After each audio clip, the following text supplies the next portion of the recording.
Welcome to career achiever. आज हम जो स्टार्ट कर रहे हैं ये सेल बायोलॉजी में लेक्चर 2 है, जिस पे हम प्रोकैरियोट्स और यूकैरियोट्स की बात करेंगे।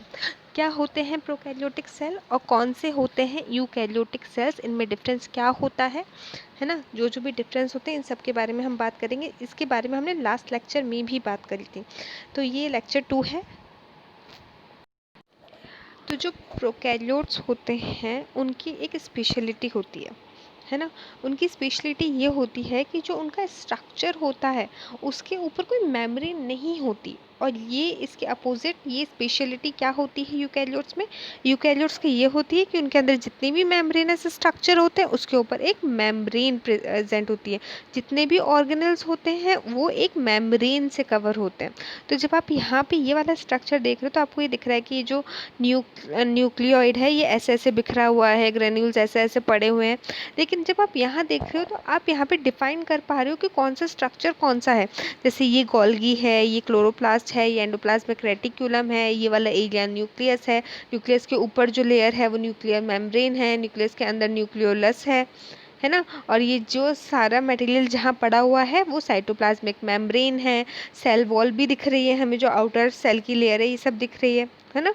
तो यही डिफरेंस होता है प्रोकैरियोट्स और यूकैरियोट्स में। एक्चुअली क्या होते हैं, जितने भी ऑर्गेनिजम्स हैं उनको सेल के स्ट्रक्चर के बेसिस पर दो पार्ट में डिवाइड करा गया है। एक है प्रोकैरियोट्स, एक है हमारे प्रोकैरियोट्स, दूसरे हैं हमारे यूकैरियोट्स। जो प्रोकैरियोट्स होते हैं इनके अंदर जो न्यूक्लियर मेम्ब्रेन होता है वो एब्सेंट होता है ना। ये दिख रहा है आपको न्यूक्लियर मेम्ब्रेन इसमें प्रेजेंट है, लेकिन इसमें तो है ही नहीं, इसमें तो न्यूक्लियोइड है ना। जो न्यूक्लियस है वो ऐसे ही पड़ा हुआ है, जबकि यूकैरियोटिक सेल में न्यूक्लियर मेम्ब्रेन प्रेजेंट है ना। जो न्यूक्लियस होता है इसके अंदर वेल ऑर्गेनाइज न्यूक्लियस नहीं है, इसके अंदर वेल ऑर्गेनाइज न्यूक्लियस है। आप इस स्ट्रक्चर को डिफाइन कर सकते हो कि एक न्यूक्लियर मेम्ब्रेन है, एक न्यूक्लियस है, एक न्यूक्लियोलस है ना। सेल ऑर्गेनेल्स जो प्रोकैरियोट्स होते हैं उनके अंदर membrane bound cell organelles present नहीं होते, जो कि यूकैरियोट्स में प्रेजेंट होते हैं। आपको यूकैरियोट्स में एंडोप्लाज्मिक रेटिक्यूलम भी देखने को मिलेगा, गोल्गी कॉम्प्लेक्स भी देखने को मिलेगा, माइटोकॉन्ड्रिया भी देखने को मिलेगा,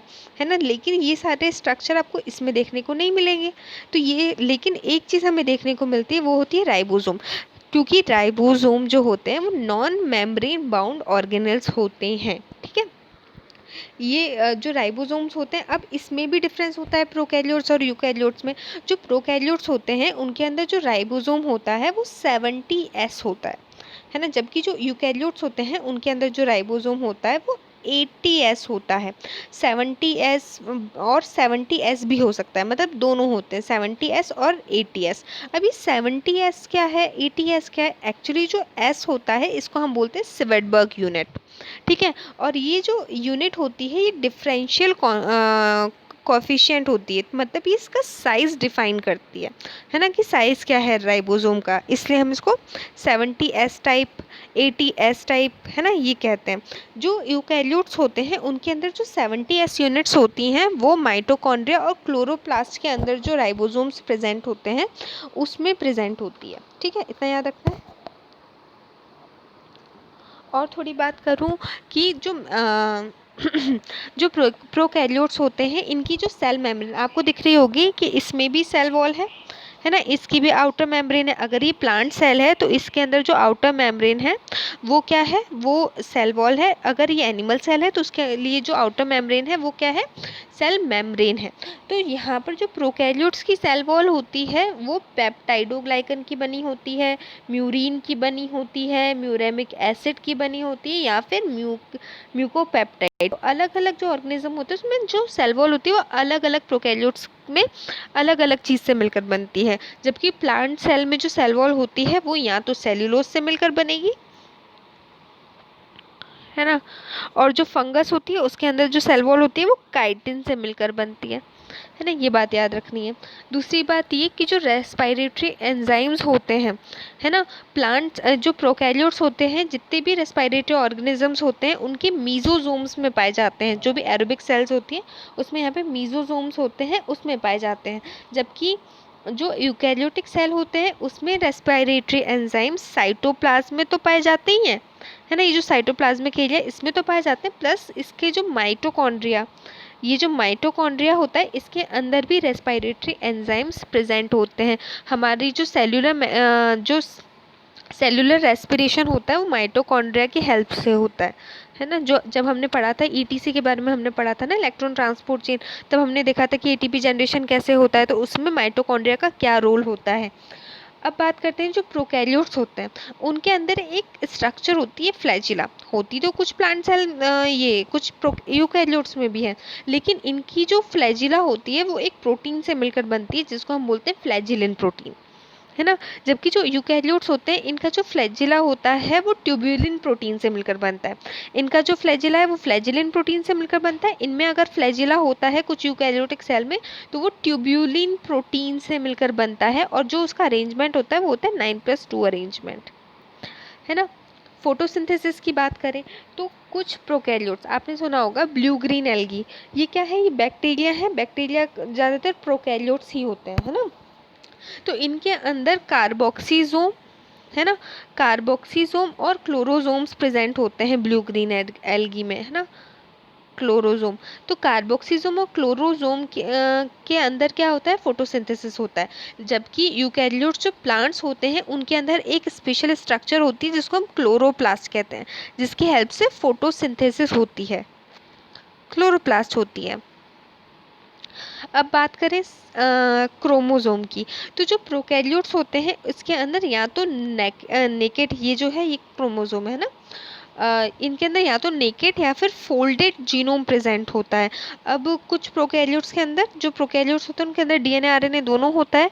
बेसिकली इनके अंदर सर्कुलर डीएनए ज़्यादा प्रेजेंट होता है।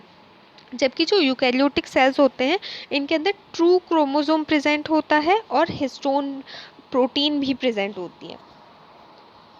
जबकि जो प्रोकैरियोट्स होते हैं उनके डीएनए में हिस्टोन प्रोटीन एब्सेंट होती है। ये डिफरेंस है कि इनमें हिस्टोन प्रोटीन एब्सेंट होती है, इनमें हिस्टोन प्रोटीन प्रेजेंट होती है। सेल डिवीज़न इनमें जो होता है वो एमाइटोसिस, ठीक है, या फिर माइटोसिस से होता है। एक सेल एन है, इससे दो एन सेल्स बन जाएंगे। जबकि यूकैरियोटिक सेल में दोनों से होता है, माइटोसिस से भी होता है ना। माइटोसिस तो होगा ये, एक मिनट, ये वाला तो हो गई, है ना। साथ में इसमें मियोसिस, जो यूकैरियोट्स होते हैं ये वाले, इनमें मियोसिस भी डिवीज़न होता है, ठीक है। अब प्लॉइडी लेवल की बात करें तो ये ज़्यादातर एन नंबर हैप्लॉइड होते हैं। ये डिप्लॉइड हैप्लॉइड भी हो सकते हैं यूकैरियोट्स, डिप्लॉइड भी हो सकते हैं, पॉलीप्लॉइड भी हो सकते हैं, है ना। कितने भी एन नंबर क्रोमोसोम के पेयर्स हो सकते हैं। तो ये ज़्यादातर हैप्लॉइड होते हैं, ये डिप्लॉइड हो सकते हैं, हैप्लॉइड हो सकते हैं, पॉलीप्लॉइड भी हो सकते हैं। सेक्सुअलिटी की बात करें तो ये जो होता है यहाँ पर ट्रू सेक्सुअल रिप्रोडक्शन एब्सेंट होता है। बैक्टीरिया के अंदर recombination, parasexual reproduction, conjugation, transduction, transformation देखने को मिलता है। जबकि यहाँ पर गैमीट फॉर्मेशन होता है। जो यूकैरियोट्स होते हैं, जो यूकैरियोट्स ये होते हैं इनके अंदर गैमीट फॉर्मेशन होता है, मियोसिस होती है, ट्रू फर्टिलाइजेशन होता है। वैक्यूल्स की बात करें तो जो प्रोकैरियोट्स होते हैं उनके अंदर वैक्यूल्स एब्सेंट होते हैं, या फिर अगर प्रेजेंट होते हैं तो थोड़े बहुत गैस वैक्यूल्स प्रेजेंट होते हैं। जबकि यूकैरियोटिक सेल में जो प्लांट्स होते हैं उनके अंदर वैक्यूल्स प्रेजेंट होते हैं, ठीक है। एग्जाम्पल प्रोकैरियोट्स में बहुत सारे एग्जाम्पल आते हैं, सॉरी, जैसे कि बैक्टीरिया हो गया, ब्लू ग्रीन एल्गी जिसको हम साइनोबैक्टीरिया कहते हैं, माइकोप्लाज्मा जिसको हम प्लूरो न्यूमोनिया लाइक ऑर्गेनिज्म कहते हैं, रिकेट्स हो गए, एक्टिनोमाइसिटीज़ हो गई, ये जितने भी मोनेरा किंगडम में आते हैं वो सारे प्रोकैरियोट्स होते हैं। और जबकि जो protista, algae, fungi, protozoa, plant cells, animal cell, human cell, ये जो भी होते, ये सारे जो होते हैं वो यूकैरियोटिक सेल्स होते हैं। इतना क्लियर हुआ। अब ये डिफरेंशियल फिगर है जिससे आपको पता चल जाएगा।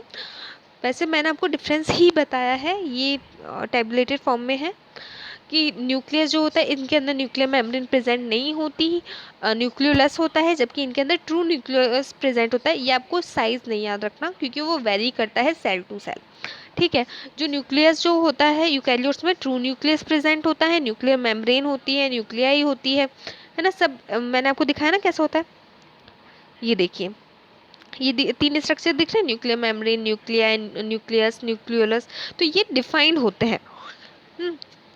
इसके अंदर मेम्ब्रेन बाउंड ऑर्गेनेल्स एब्सेंट होते हैं, इनमें प्रेजेंट होते हैं जैसे कि lysosome, Golgi complex, endoplasmic reticulum, mitochondria, chloroplast. ये मेम्ब्रेन बाउंड ऑर्गेनेल्स होते हैं जो कि यूकैरियोट्स में ही प्रेजेंट होते हैं, प्रोकैरियोट्स में नहीं होते।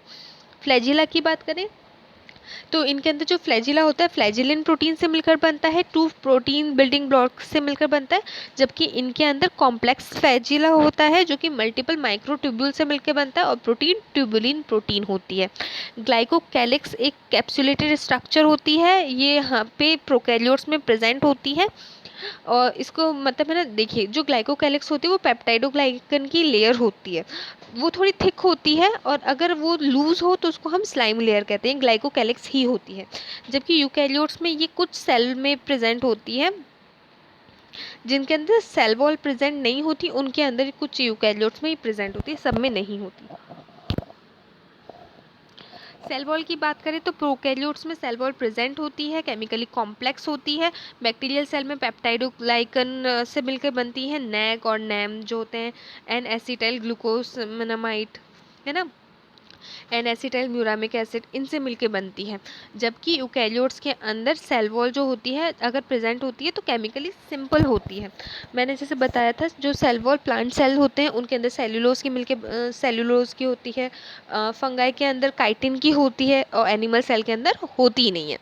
प्लाज्मा मेम्ब्रेन की बात करें तो प्रोकैरियोट्स में कार्बोहाइड्रेट नहीं होता, जनरली इसमें जो कार्बोहाइड्रेट होते हैं उसमें स्टेरॉल्स नहीं होते, जबकि यूकैरियोट्स के अंदर स्टेरॉल और कार्बोहाइड्रेट जो होते हैं वो प्रेजेंट होते हैं प्लाज्मा मेम्ब्रेन पे, और इसके ऊपर रिसेप्टर्स भी प्रेजेंट होते हैं। साइटोप्लाज्म की बात करें तो यहाँ पे कोई साइटोप्लाज्मिक स्ट्रीमिंग या कोई साइटोस्केलेटन नहीं होता, जबकि जो यूकैरियोट्स होते हैं उनके अंदर साइटोस्केलेटन होता है। राइबोसोम की बात करें तो स्मॉलर साइज 70s विटबर्ग यूनिट का होता है, इसके अंदर दोनों होते हैं, 70s तो होता ही है, 80s भी होता है। क्रोमोसोम अरेंजमेंट की बात करें तो यहाँ पे सिंगल क्रोमोसोम, ये देखिए यहाँ पर सिंगल सर्कुलर क्रोमोसोम प्रेजेंट होता है जिसके अंदर हिस्टोन नहीं होता, लेकिन यहाँ पे मल्टीपल लीनियर क्रोमोसोम होता है और हिस्टोन प्रोटीन प्रेजेंट होते हैं। सेल डिवीजन की बात करें तो यहाँ पे बाइनरी फिजन यानी कि माइटोसिस से होता है, यहाँ पे माइटोसिस मियोसिस दोनों से होता है। सेक्सुअल रिप्रोडक्शन की बात करें तो इसमें मियोसिस भी होती है, इसमें मियोसिस नहीं होती। कुछ केसेस में हमें जो पैरासेक्सुअल रिप्रोडक्शन देखने को मिलता है जैसे कि ट्रांसडक्शन, ट्रांसफॉर्मेशन, जेनेटिक रिकॉम्बिनेशन, तो ये कुछ मॉडिफिकेशन है बैक्टीरिया के जहाँ इसमें हमें पैरासेक्सुअल रिप्रोडक्शन देखने को मिलता है, ट्रू सेक्सुअल रिप्रोडक्शन नहीं देखने को मिलता, वो हमें यूकैरियोट्स में देखने को मिलता है। तो ये ही बेसिक से डिफरेंस थे, यही बेसिक सी जानकारी थी प्रोकैरियोट्स और यूकैरियोट्स के बारे में। तो आज के लिए इतना ही, थैंक यू सो मच। अगर आपको लेक्चर पसंद आए तो आप लाइक कर सकते हैं, सब्सक्राइब कर सकते हैं। वैसे मैं जो इसके नोट्स हैं वो करियर अचीवर वाले चैनल पे डालूँगी, ठीक है। Thank you.